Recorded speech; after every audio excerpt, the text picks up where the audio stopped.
Fala galera, eu sou o Pedro de Figueiredo e esse é mais um episódio do nosso querido podcast do Memo, o 12º já. Fala galera, aqui é o Caio César, também é um prazer estar com vocês mais uma vez, nosso querido podcast. Bom, agosto é o mês do Dia dos Pais, mas a gente acabou não falando sobre esse assunto da paternidade por aqui. Como é um assunto que não pode ficar restrito a esse mês, a gente decidiu abordar essa questão agora. O assunto não é nem inédito aqui no nosso podcast. Eu acho que no nosso 3º episódio a gente falou sobre a ausência paterna, que a gente teve até a presença do pai do Caio César aqui como depoimento. Meu pai querido. E dá uma escutada lá, inclusive, porque ficou bem legal. Mas a gente trouxe para esse episódio aqui reforços. A gente trouxe uma verdadeira seleção para a gente ter esse papo e ajudar a gente aqui a falar sobre a situação da paternidade no Brasil. Inclusive, esse é o nome do relatório que o Instituto Promundo lançou recentemente.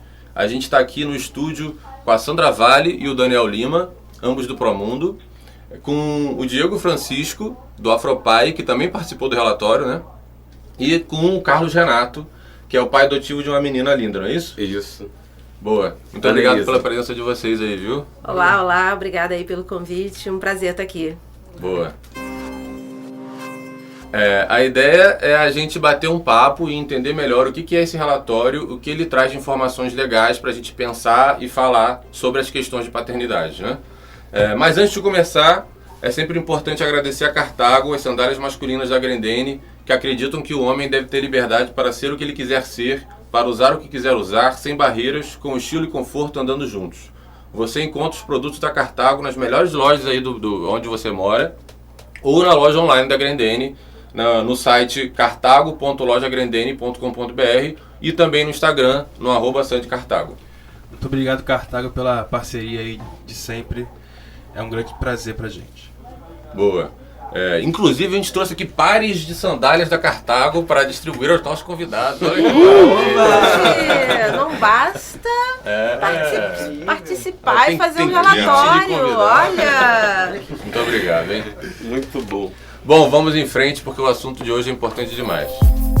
Eu e o Caio César, não somos pais, mas independente disso, nos interessa muito saber mais e melhor sobre a situação da paternidade no país, porque, como sempre lembra o amigo querido Fernando Cesp, o anfitrião nosso da Casa na Ara, falar sobre paternidade também é falar sobre masculinidade, né? Então, para começar, eu queria saber mais sobre o Instituto Promundo e a pesquisa em si. O Instituto Promundo é uma ONG, né, ou seja, sediada aqui no Rio de Janeiro, que há 22 anos atrás acreditou e continua acreditando que podemos ter um mundo livre de violências baseadas em gênero, contando com meninos e homens nessa trajetória. Assim, a gente acha que meninos e homens podem ser e devem ser aliados nessa luta que as mulheres têm. Nessa lógica, né, de trabalhar o tema paternidade, faz muito sentido a gente começar a pesquisar e identificar qual é a situação da paternidade no nosso país. A gente fala tanto, como é que está isso, né? Como é que a legislação trata esse assunto? O que as pessoas pensam sobre isso, né, Dani? Isso é interessante porque o Brasil é um dos países pioneiros a trabalhar essa temática da paternidade com o recorte da leitura de gênero, né? Então não é trabalhar paternidade pela paternidade. Nunca foi assim que o Instituto Promundo ou que o Instituto Papai, que é uma organização daqui do Recife, eu sou daqui de Recife, trabalhei vários anos no Instituto Papai também. Não foi assim que a gente começou a trabalhar, que a gente continua trabalhando com o tema. Então a gente trabalha a paternidade com esse objetivo de usar a paternidade, na verdade, como uma estratégia para atingir a igualdade de gênero, né? Isso é o que a gente tem visto em vários estudos, que a paternidade, de fato, é uma ótima forma de a gente conseguir a igualdade de gênero, é uma ótima forma de se aproximar dos homens também, não é? Me chamou a atenção o nome do relatório, né, que é a situação da paternidade no Brasil, tempo de agir. Tem elementos positivos que aconteceram. Então, há uma influência de fatores, né? Uma confluência de fatores que nos permitem dizer, olha, dá para avançar mais.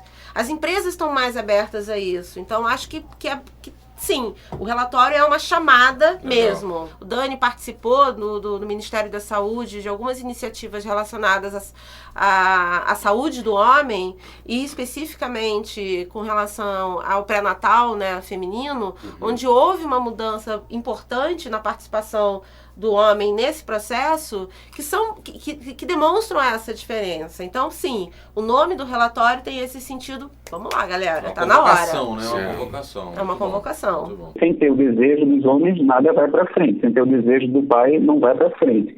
Agora, esse é um fenômeno que se dá no campo da individualidade, no campo da relação, no campo das famílias, nas comunidades e na sociedade como um todo. E aí a gente vai ter que trabalhar educação, saúde, geração de empregos, moradia, legislações, enfim. É bastante complexo o tema, né?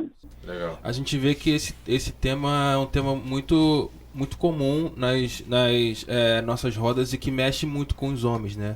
Eu queria entender de vocês se vocês acreditam que falar sobre esse tema específico pode ser um dos principais caminhos aí pra gente, de fato, trabalhar o gênero de uma maneira geral, né? Existe a possibilidade que 80% dos homens, em algum momento, vão ser pais ou cuidadores de alguma criança.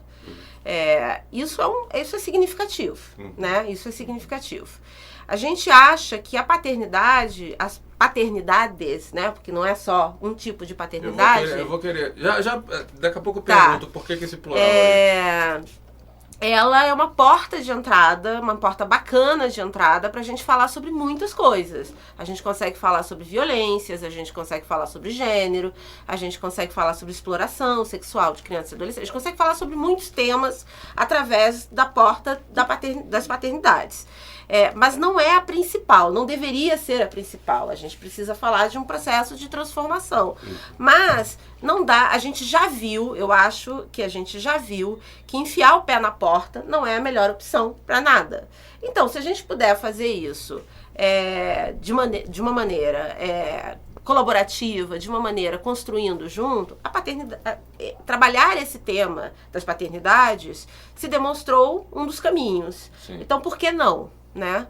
E aí não é só paternidade, é trabalhar também o cuidado, né? Por isso, porque tem muitos homens que não vão ser pais, né? Mas vão cuidar de crianças, vão cuidar de outra pessoa, né? Essa semana eu estava num evento assim, o profissional do futuro é aquele que cuida como uma mãe. Deus me livre, gente. Sabe? Não quero, entendeu? Não quero mais essa responsabilidade na minha vida, não. Você abordou agora essa questão do profissional, né? De cuidar como mãe e tudo mais. Mas a gente percebe também nos nossos encontros e nos nossos grupos do Memo e tal, que os homens não têm entre si uma rede de apoio para cuidado, sabe? Então, assim, você percebe facilmente mulheres, na hora do cuidado com a criança, falando com a vizinha, com a mãe, com a tia, com a irmã. E o homem, primeiro, que nem tá nessa lista, e segundo, que nem tem outros homens, né? Como você estava falando, assim, não necessariamente você vai ser um pai, mas você pode exercer essa função do cuidado, né? O meu nome é Renato, né? Como o Pedro já falou, eu sou pai da Ana Elisa, né? A minha filha, ela tem 12 anos, né? Ela foi adotada com meses. Na verdade, eu conheci a mãe biológica dela grávida, né? E aí, assim, trabalho numa maternidade, né? Então, eu vejo muito ainda a timidez ainda dos pais que vão ao pré-natal, né? E assim, isso que você falou é visível, né? Eles não se reconhecem, eles se estranham, né? Até mesmo dentro de um ambiente, né? Que é o ambulatório de pré-natal, não há uma força de integração, né? Eu até vejo, né? Quando o Daniel fala dessa complexidade, né? Assim, é um processo crescente. Eu vejo que há 10 anos atrás eu via 2 pais dentro de um ambulatório. Hoje eu já vejo muito mais, né? Mas 3, 4. Sim, mas isso que você falou, Pedro, eu acho que é muito legal, assim, porque assim, eu não vejo uma rede, né, assim, tipo, sim. E isso vai muito, né, sabe, naquilo que Daniel falou, assim, que isso é bem complexo, porque também a gente vê um distanciamento e um estranhamento do profissional de saúde. Quando percebe um homem dentro de um setor de saúde, já acha aquilo estranho. né? Então a gente tem que trabalhar essas instituições de saúde, em acolher esse pai, né? Te respondendo e te provocando, assim, cara, a gente não nasce com rede de apoio. É verdade. Eu crio a minha rede de apoio. Sim, eu vou, são os meus contatos, são as minhas pessoas. A gente assim, corre atrás dessa corre rede de atrás apoio. da rede de apoio. Assim, eu não chego, eu não me mudo para um lugar e automaticamente os meus vizinhos se tornam a minha rede de apoio. Eu vou lá, eu peço, eu tenho a cara de pau, tô sofrendo, tô pedindo, preciso. Quantos homens não conseguem pedir ajuda também, né? Então, às vezes prefere fazer sozinho ou não fazer do que pedir ajuda para um outro homem ou algo do cultural. Exato. Isso é verdade, né? Eu gosto sempre de falar de uma experiência mesmo de paternidade, né? E de como a gente vivencia isso de modos muito diferentes. As pessoas geralmente os pais, até a gente reproduz muito discurso, né? O pai só vai descobrir que é pai quando vê o bebê, ou quando vê a criança, porque antes a mãe já tem na barriga, então a gente fica reproduzindo às vezes E depois vocês passam quando começa a brincar. Que não transforma a experiência da paternidade numa experiência cara também para aquele homem, numa experiência real de transformação desde o primeiro momento em que você descobre que vai ser pai. Isso significa todo o seu processo, desde o pré-natal, do acompanhamento, de todas as coisas. Eu lembro muito como eu e a Aline, né, a gente foi enfrentando ali nesses espaços. A gente optou pela rede pública depois de ficar extremamente assustado com todos os consultórios que a gente passou da rede particular. E como não existe mesmo esse preparo para ter o pai ali, mas ao mesmo tempo não é só esse preparo, né? Eu acho que tem uma solidão da mãe também. Quando a gente vai para o serviço público, a gente percebe, né? A gente tem uma maioria negra nesses espaços. E muitas vezes eu era o único companheiro com a minha esposa numa sala de espera, por exemplo, no pré-natal. Então todas essas coisas a gente vai pensando nessa experiência de paternidade, nessa experiência de ser pai, nesse susto que, por exemplo, os médicos, os enfermeiros têm quando veem o pai falando, questionando, perguntando, às vezes complementando as respostas que a esposa dá. Isso faz muita diferença, né? E eu gosto de falar sempre dessa experiência de paternidade, porque eu acho que a gente também precisa construir isso como uma experiência para que as pessoas entendam que é um aprendizado, né? Eu acho que quando a gente pensa na experiência, a gente pensa em que eu posso aprender a ser pai, em que eu posso aprender a fazer de uma forma. Total. Não, isso que você está falando acho muito importante, e a gente até viu no relatório que vocês abordam uma pesquisa que mostra que 82% dos pais brasileiros disseram concordar ou concordar fortemente com a afirmação: eu faria tudo o que for necessário para estar envolvido com o cuidado do minha filha, meu filho, né? Mas os homens querem de fato estar mais envolvidos na criação das filhas? Como é que vocês têm percebido essa movimentação? Dentro do relatório, o relatório traz uma pesquisa inédita do Promundo, chamada Helping Dads Care, que é ajudando os pais a cuidarem, que foi uma pesquisa realizada pelo Promundo e pela Dove Me Care em 7 países, sendo um deles o Brasil. E aí, esse dado eu acho que é muito interessante, quando ele fala, 82% dos pais brasileiros que foram entrevistados afirmaram que fariam de tudo para estar o mais perto possível de seus filhos ou filhas nas primeiras semanas ou meses de vida. Aí você fala, nossa, que massa, né? Os caras estão demonstrando interesse e tal. Mas logo em seguida, a própria pesquisa traz 2 dados muito interessantes. Primeiro, que apenas 1/3 dos homens entrevistados, dos homens que tinham direito à licença paternidade, porque outros trabalhavam de forma informal e não tinham direito nenhum, que é essa a nossa realidade, apenas 1/3 dos homens que tinham direito à licença paternidade tiraram a licença paternidade. Então, como é que fica? 82% falaram que fariam de tudo, mas aí apenas 1/3 tira a licença integral. Você passa você tem um ambiente de trabalho que também não reconhece a necessidade do pai. Sim. Né? E estranha, inclusive, quando você vai apontar essa necessidade, inclusive no cotidiano. Né? É muito comum a gente também ver os relatos de hoje eu vou ao médico com a minha esposa e com o meu filho. A sua mulher não pode ir sozinha? Não, eu vou junto porque faz parte. Eu cuido dessa criança da mesma forma. Isso total. E o relatório aponta isso, né, Diego? O relatório coloca que, de fato, o maior empecilho para os homens e a justificativa para eles não tirarem a licença integral é o medo de ser mal visto no emprego, ser visto como um cara que não está dando prioridade ao trabalho, que é algo muito, muito forte dentro da cultura masculina, né? É o medo de perder, de fato, o emprego, ainda mais nesses tempos de instabilidade crescente. Assim. Então, quem tem emprego, um emprego formal, está tentando fazer de tudo para manter esse emprego. Então, assim, eu concordo, eu sei que isso é, de fato, uma dificuldade real. Essa é uma dificuldade real.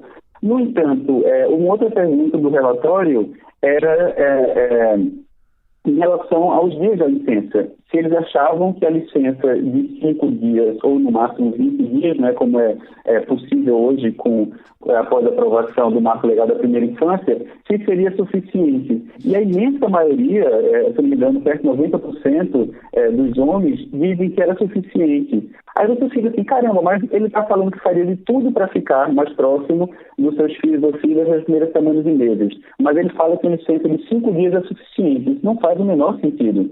Então, o que a gente tem que começar a pensar é tentar compreender melhor um pouquinho do que está acontecendo aí, né? Então, os homens falam que tem desejo de se envolver, de estar próximo. Mas, de fato, quando a gente começa a se aproximar mais dessa discussão, de fato, eles não fazem esse movimento muitas vezes, né? Porque, assim, o homem fala, não, eu posso abrir mão, por quê? Porque tem uma mulher ali que vai cuidar. Ou vai ser a avó, ou vai ser geralmente a mãe dele, ou a parceira, ou uma babá. Alguma mulher está exercendo esse cuidado. E a gente tem que começar a pensar que isso também é uma estratégia masculina de controle das mulheres também ao fazer isso. Uma estratégia tanto social e cultural, quanto uma estratégia também utilizada dentro dos lares. Tá? Então a gente não pode ficar, a gente tem que tomar muito cuidado nesse discurso sobre a paternidade, para a gente não ficar vendo quase como coitadinhos dos homens, que querem se envolver, mas não se envolvem. A gente tem que tomar muito cuidado com isso, porque tem uma leitura, e é justamente essa leitura de gênero, essa leitura mais dentro do campo dos feminismos, que a gente tem que fazer para o debate da paternidade. Acho que isso é muito importante a gente colocar aqui. As normas que determinam ainda hoje o que é papel de um homem, o que é papel de uma mulher, é o que está na pauta do tema das paternidades, né? O homem, na maioria das vezes, brinca com a criança e a mulher fica trocando fralda nas atividades ali do dia a dia, né? Exatamente. Por exemplo, até quando tem oportunidade.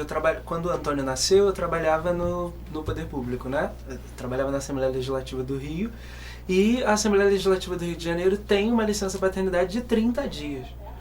E quando eu fui no RH para solicitar, né, ninguém sabia como fazer, como é que deveria ser, porque, enfim, você vai ficar 30 dias, são férias? Não são férias, é licença paternidade, tem a resolução, tem a lei, tem todo o procedimento, e ninguém sabia, porque eu fui a primeira pessoa que solicitou os 30 dias de licença. A gente também vai vendo, assim, existe uma conformação na sociedade que a gente tem que trabalhar muito, né? Eu acho que isso também é a importância de a gente ter dados como esse, inclusive para a gente fazer discussões aqui, num podcast, na rede social, em outros espaços. Apesar dessa conjuntura, a gente tem tido a oportunidade de disseminar mesmo essa discussão, porque as pessoas começam a perceber, né? Eu sempre falo com a Aline, eu falo assim, nossa, hoje eu acho que eu me senti como você se sente vários dias, mas porque você começa a ter a compreensão de, assim, é pesado mesmo. Assim. E eu queria só trazer um outro ponto que eu queria entender um pouco de vocês, principalmente que fizeram esse trabalho. Como é a visão hoje do Brasil sobre esse assunto em relação ao mundo, assim, em que pé a gente está, se a gente está bem, se a gente está mal, comparado a outros países, porque a gente vive uma situação muito pesada, né? Hoje em dia são mais de 5 milhões de filhos e filhas que não têm o nome dos seus pais na sua carteira de identidade, sem contar os 2 milhões de mães solos. Então eu queria entender um pouco de vocês. Como vocês enxergam a situação do Brasil hoje comparado ao mundo inteiro? Algumas pesquisas do Promundo relacionadas à Manbox e algumas pesquisas colocam que no Brasil, especificamente, as mulheres estão fazendo somente, aí entre muitas aspas, 2,5 vezes mais o trabalho do que os homens. Isso já é somente, né? Somente. Mas numa escala com outros países, a gente não tá tão mal. Entendi. Né? Mas é muita coisa. Né? É muita coisa. Quando a gente vê que a desigualdade de gênero, ela, depois de anos e anos diminuindo em todo o mundo, ela pela primeira vez, desde que alguns estudos começaram a analisar a desigualdade de gênero no mundo, em 2017, se eu não me engano, pela primeira vez a desigualdade entre homens e mulheres voltou a subir. E aqui no Brasil a situação é mais grave ainda. Nós temos um país que tem uma das maiores economias do mundo, mas atualmente nós somos um dos países mais desiguais do ponto de vista dos direitos de homens e mulheres do mundo. Então, isso que a gente fala da paternidade está atrelada a essa questão de gênero, então cadê o resultado disso também, né? Então tem muito a fazer, e por isso que esse relatório fala muito em agir, né? A gente tem que começar a pensar em estratégias mais concretas, só que isso necessitaria de um envolvimento ainda mais forte do governo, e a gente sabe que nesse momento a gente não pode esperar isso muito, né? Então é uma situação difícil. Tá, uma pergunta, Daniel, sobre essa questão ainda de políticas públicas, teve uma mudança na legislação recente, eu acho, sobre o prazo da licença maternidade, da licença paternidade. Né? Na verdade, foi há alguns anos, né, que tem a ver com a empresa cidadã. Ou seja, a empresa que ela se cadastra no sistema, que ela passa a ser uma empresa cidadã, ela tem direito a ter mais 15 dias de licença paternidade, que são 5 dias legais, então passa a ser 20 dias no total. Mas para que o pai tenha direito a esses 20 dias, ele precisa fazer um curso. Então não é automático, então não é simples, não simplesmente... Entendi. Ou seja, só que o ponto todas as empresas não necessariamente são cadastradas, exatamente. O que a gente percebe hoje é que as grandes empresas, né, que tem um número significativo no Brasil de grandes empresas, elas acabam desenvolvendo políticas próprias de paternidade. Só que elas criam políticas próprias de paternidade, mas não necessariamente elas incentivam que essas políticas próprias de paternidade sejam implementadas. Aproveitando, eu queria trazer um áudio, um depoimento do Rodrigo Moura, que é um cara que está sempre com a gente também. Fala pessoal, tudo bem? Aqui quem fala é o Rodrigo Moura, eu tenho 32 anos, minha esposa está grávida de 7 meses, da nossa filhinha Manuela, e eu queria levantar a questão do seguinte: como é que a gente consegue expandir a cultura de licença paternidade para os profissionais que estão fora da bolha das multinacionais e das grandes empresas, no momento que a gente está vendo aí a precarização das relações de trabalho no Brasil. A licença paternidade no Brasil, a realidade é o quê? 5 dias ou nenhum dia. Porque a gente tem que pensar na maior parte da população. A maior parte da população continua com acesso a 5 dias ou então com 0 dia. A gente tem uma situação, como ele acabou de falar no áudio, de uma precarização do trabalho, não se gera mais emprego com carteira assinada nesse país, empregos cada vez mais precários e, ou seja, todo mundo na informalidade. Informalidade, gente, não tem licença nem para mulher, nem para homem. E essa é a realidade desse país. Então, falar em 20 dias, sendo que faz para a minoria, apenas 12% das 160 mil empresas que são elegíveis ao programa Empresa Cidadã, de fato, se inscreveram no programa. Ou seja, dessa forma, mulheres que poderiam ter 6 meses de licença ao invés dos 4 não têm esse direito, homens que poderiam ter 20 dias ao invés dos 5 não têm direito. Como eu falei, eu não gosto nem muito de falar sobre isso, porque a gente está falando da minoria, gente.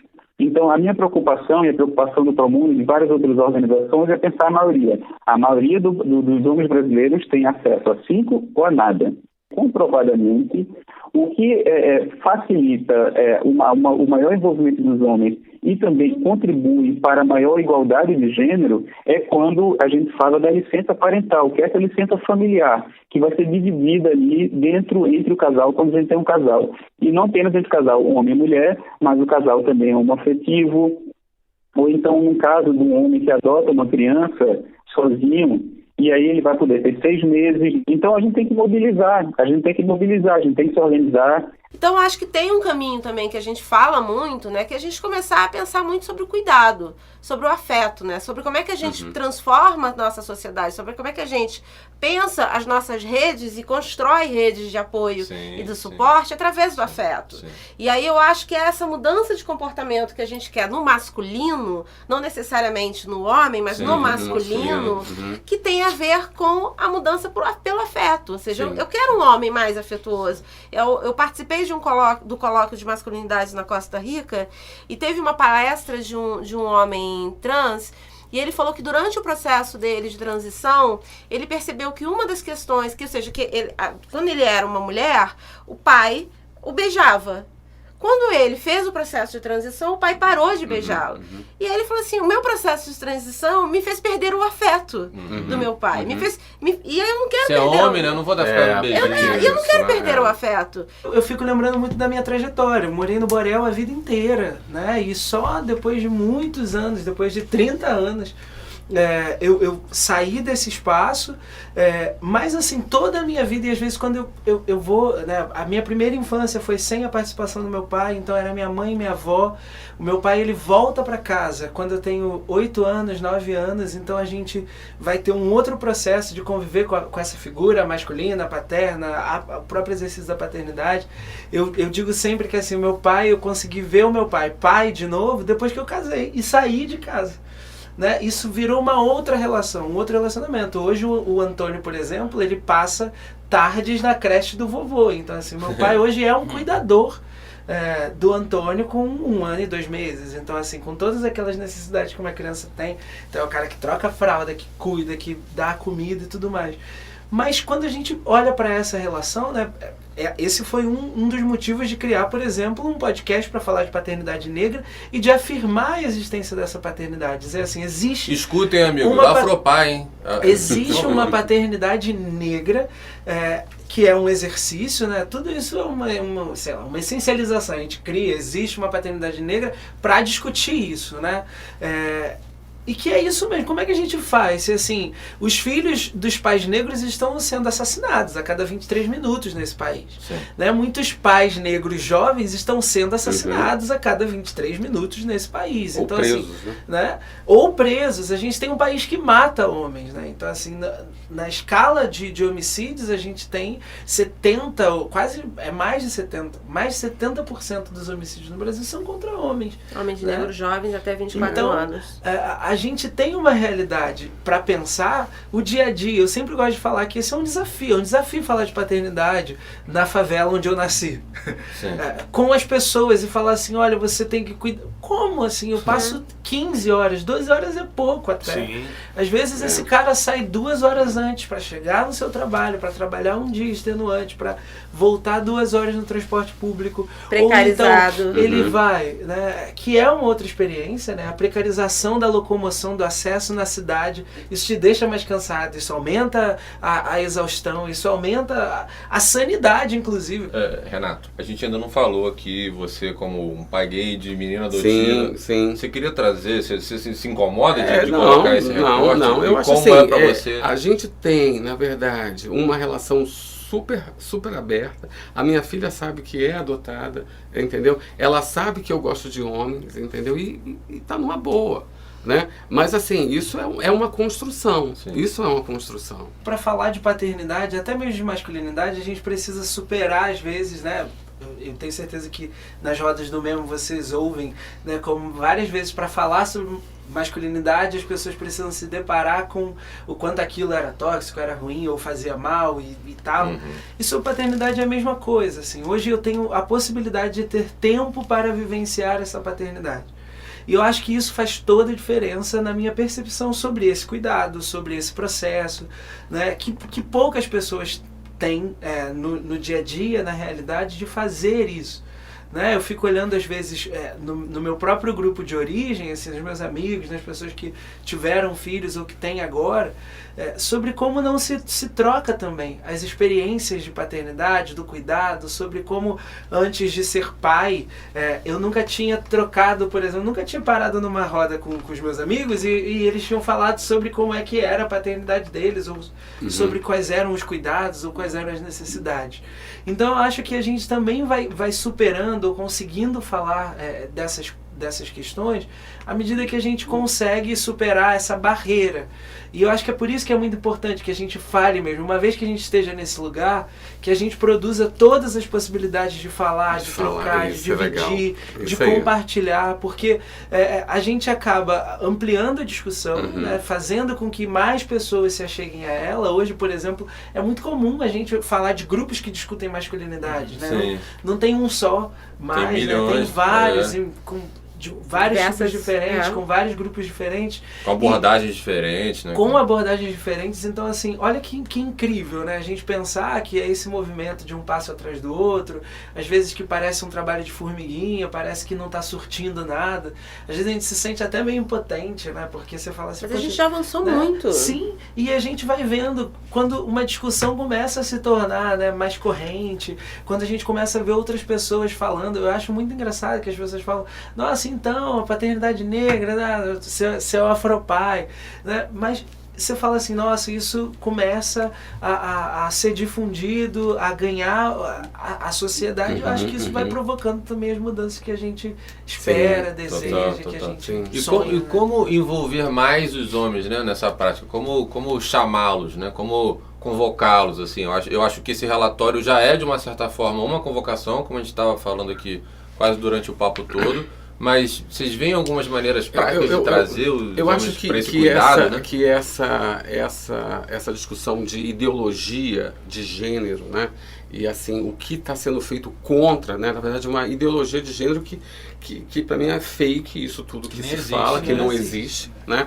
Então, assim, isso para mim é um retrocesso, assim, quando a gente pensa que a escola seria um excelente lugar para a gente poder falar dessa coisa, né, do gênero, né, dessa coisa dessa divisão injusta de tarefas, de coisa por uma matriz de inteligibilidade, né, que é isso, é aquilo que é cis heteronormativo é aceito, o que está fora disso. E aí é performances corporais, e aí são os desejos, né? Tudo isso tem uma matriz. Se está fora daquilo ali, então é isso que a gente tinha que discutir. Sim. E no campo individual, assim, tipo, o que eu, Pedro, o que você, Diego, o que você, Renato, sabe? O que a gente, enquanto homem, pode fazer para que convoquem outro, você, Dani, o que a gente pode fazer, sabe? Eu não sei, Pedro, mas eu acho que o campo individual é super importante, mas a gente precisa impactar a política pública. Ah, sim.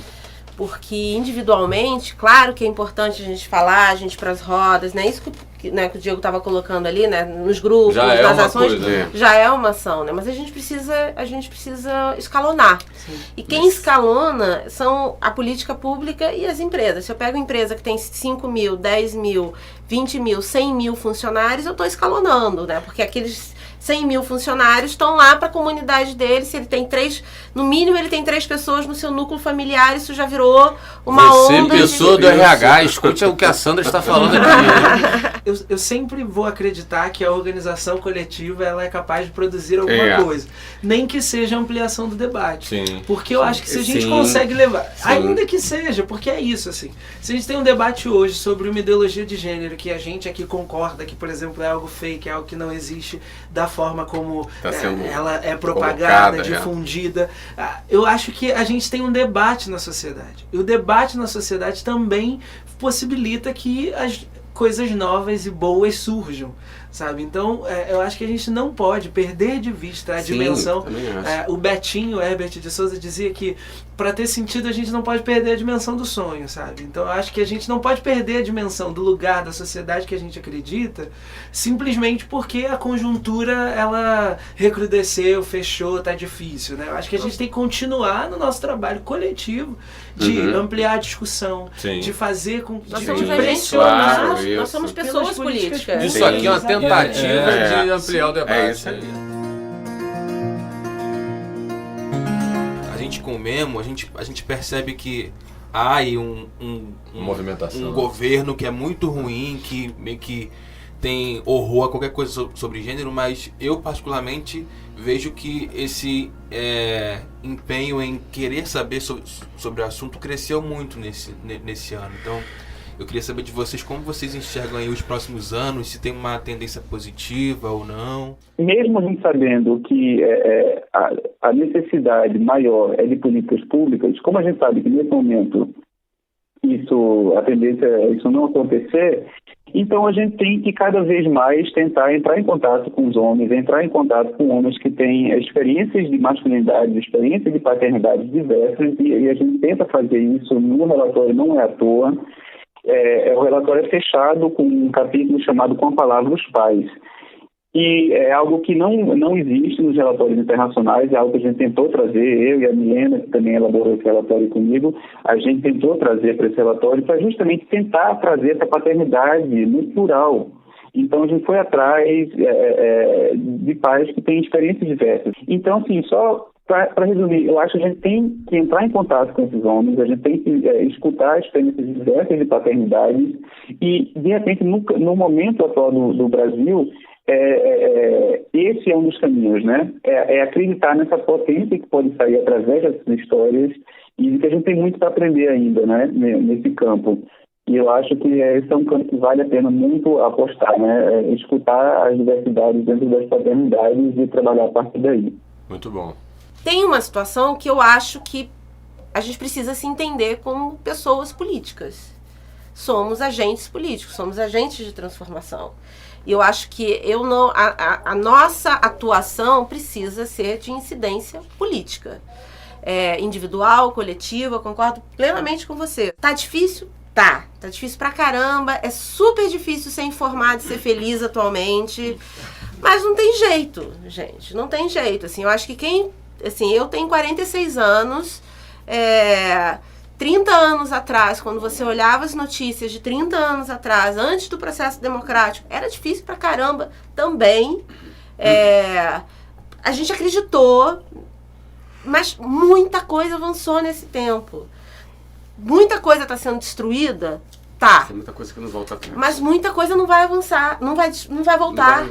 Não vai voltar. Ninguém vai voltar para a senzala, ninguém vai voltar para o armário. Isso aí. Ninguém vai, isso não vai acontecer. Isso aí. Então, Eu queria encerrar com essa... Né? Com esse depoimento de otimismo, de convocação, né? Isso. Começamos Convocação. falando de tempo de agir, que é o nome do relatório, e terminamos da mesma forma. Assim. exatamente. Então, muito obrigado, Sandra, muito obrigado, Diego, muito obrigado, Renato, Caio César, né? Sempre com a gente aqui.